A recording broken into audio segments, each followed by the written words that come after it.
Hello everyone, today we'll talk about how to fix or how to solve Tinder blocked account. To know how to fix or how to solve Tinder blocked account, you should just go to settings and you click. After that, in this page you will enter to apps, default apps, app settings. Then in this list you will search about the application of Tinder. When you'll find this page of app info, you will click on first stop and you will click OK.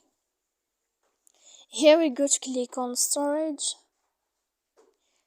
Then in this page we click on clear cache. And in the end you can go to Play Store.